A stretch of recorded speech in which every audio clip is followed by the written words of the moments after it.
We've been told now in China and in Wuhan that there's no cases anymore. And yet I also hear that the CIA is monitoring the purchase of, say, funeral urns, and those are spiking up. What do you think is the actual reality on the ground of coronavirus in China? And what do you think their game plan is for that virus for, say, the next couple of years when it comes to the world? Well, I think we can probably expect that it's somewhat like other nations have experienced after they've essentially arrested the sharp exponential rise of the disease, and they're on the kind of the backside. So I'm sure they're continuing to have infections and they're continuing to have deaths. They're just at a lower level, and they're declining. And I think their goal now is, as the goal of many nations, is to begin to put the nation back to work and to put the factories back to work and to ensure, the citizens have jobs, because that's what keeps them in power. Okay.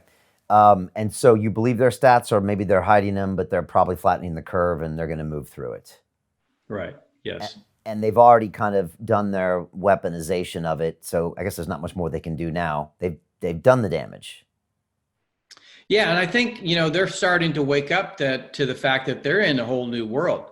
This, they got a short-term boost by, ensuring that the rest of the world faced this economic calamity along with them, and the fact that they were able to profit from the sale of PPE.